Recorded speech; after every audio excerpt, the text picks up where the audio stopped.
রাজধানীর বাজারে বেড়েছে আগাম শীতকালীন সবজির যোগান, তবে দাম কিছুটা কমলেও এখনো স্বস্তি দিচ্ছে না নিম্ন আয়ের মানুষদের। বিক্রেতারা বলছেন, শীত যত বাড়বে ততই বাজারে আসতে থাকবে নতুন সবজি, দামও ধীরে ধীরে চলে আসবে নিয়ন্ত্রণে। হার্টের যত্নে বিশ্বসেরা ক্যানোলা তেল এখন বাংলাদেশে। বাজারে শীতকালীন সবজির সরবরাহ বাড়লে দাম এমনিতেই নিয়ন্ত্রণে চলে আসে। নভেম্বরের শেষ সময়ে রাজধানীর বাজারগুলোতে বেড়েছে সবজির যোগান, তবে এর প্রভাবে কিছুটা কমলেও এখনও চড়া দামে বিক্রি হচ্ছে সবজি। রাজধানীর বিভিন্ন বাজারে শিমের কেজি বিক্রি হচ্ছে ৮০ থেকে ১২০ টাকায়। মটরশুঁটি কিনতে গেলেই পকেট থেকে বেরিয়ে যাচ্ছে ২০০ টাকা। বরবটি, উচ্ছে, বেগুন, পটলের দামও ছাড়েনি, তবে প্রতি পিস ফুলকপি আর বাঁধাকপি মিলছে ৫০ টাকাতেই। সরবরাহে ঘাটতি না থাকার পরও এমন দামকে অযৌক্তিক বলছেন ক্রেতারা। এখন সবজি অ্যাভেলেবেল সব জায়গায়, কাজে সেই অনুযায়ী দামটা অনেক বেশি মনে হচ্ছে।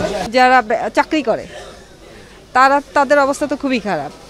তারা রিক্সা ভাড়া দিতে গেলেও রিক্সা ভাড়াও বেশি চাচ্ছে, তার কারণ তারা বাজার করতে হয়।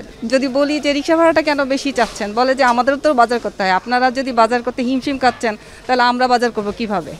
এদিকে নতুন আলু বাজারে উঠেই জাত চেনাতে শুরু করেছে। প্রতি কেজির দাম চাওয়া হচ্ছে ১৪০ থেকে ১৬০ টাকা পর্যন্ত। পুরনো আলুর দাম বাড়েনি, তবে সপ্তাহের ব্যবধানে উঠানামা করছে পেঁয়াজের দর। গত ২ দিন আগে পেঁয়াজের দামটা একটু কম ছিল, আবার ফট করে একটু বাড়ছে। নতুন আলু এটা আমরা এখনো ওঠাই নাই, দাম যখন কমবে তখন উঠাবো। সবজি দোকানে বিক্রি করে কেজি প্রতি ১৬০-৭০ টাকা। অনেকটা দাম কমতেছে, কিছু কিছু সবজি আছে আনসিজনগুলো, যে সিজনগুলোর দাম একটু হালকা বেশি। বিক্রেতারা বলছেন, কয়েক দফা হাত বদলেই বেড়ে যায় সবজির দাম, তবে পুরোপুরি শীত পড়লে দর কিছুটা কমার প্রত্যাশা তাদের। কৃষকের কয়েক টাকা পাইতে হবে, তো আমরা ৩টা হাত বদল হওয়ার পরে আমরা পাই। সবারই তো প্রত্যাশা আরও কমলে আমাদের জন্য ভালো। ৩ মাস পরই রমজান, কোনো সিন্ডিকেটের হাতে যেন বাজার নিয়ন্ত্রণ না চলে যায়, তাই এখন থেকেই মনিটরিং জোরদারের দাবি ক্রেতাদের।